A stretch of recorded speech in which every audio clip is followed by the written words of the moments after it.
ఎన్టీఆర్ జిల్లా జగ్గయ్యపేటలో ప్రజా సమస్యలపై చిల్లకల్లు ఎంపీడీఓ కార్యాలయంలో ప్రజా దర్బార్ నిర్వహించారు.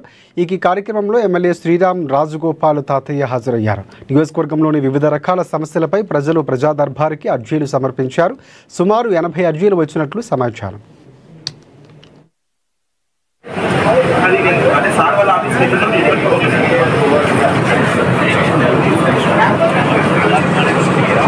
ప్రతి గ్రామంలో కూడా డబ్బు రోడ్ అవసరం అని చెప్పి చాలా మంది అన్ని గ్రామాలు ఇస్తా ఉన్నారు. అదేవిధంగా పెన్షన్ విషయంలో కూడా కొంతమంది కొత్తగా పెన్షన్ రావాలని చెప్పి అవి కూడా గవర్నమెంట్ దృష్టి తక్కువ చేస్తా ఉంటారు.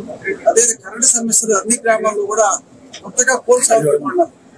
దానికి కూడా ఎలక్ట్రికల్ డిపార్ట్మెంట్ కూడా పంపించి ఎలక్ట్రికల్ డిపార్ట్మెంట్ కూడా పోల్స్ విషయంలో కూడా అదేవిధంగా రెవెన్యూ సమస్యలు చాలా మంది వాళ్ళ తండ్రులు చనిపోతే వాళ్ళ పెద్దలు చనిపోతే వాళ్ళ పేరు మార్చట్లేదు చెప్తా ఉన్నారు.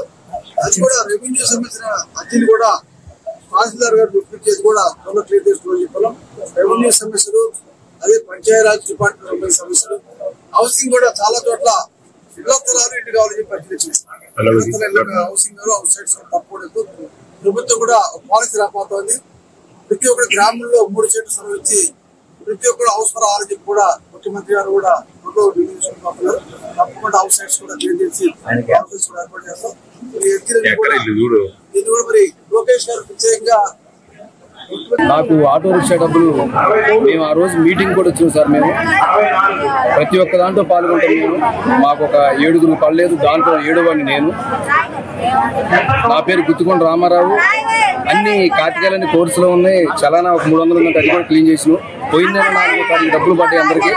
మమ్మల్ని చూసి అవహేళనగా మాట్లాడుతున్నారు డబ్బులు పడలేదని. మేము పార్టీలో అన్ని పనులు కూడా ముందుగా ఉండి చేసుకుంటాం. మేము బస్సు ఎక్కి ఆ రోజు సీఎం గారి మీటింగ్ పోయినాం. అక్కడ కూడా ఆ రోజు నిమిషంలోనే మీ మెసేజ్ వచ్చింది. మాకు పోయిన నెల 4వ తారీఖు నుంచి మళ్ళీ వాళ్ళ 7వ తారీఖు ఇంతవరకు మాకు డబ్బులు పడలేదు. అసలు ఆ డబ్బులు పడలేదు అంటున్నారు. మరి మా కార్డులు చూస్తే మీ ఎరిపేర్ ఆఫీసర్ గారిని అడిగినాం గ్రామంలో.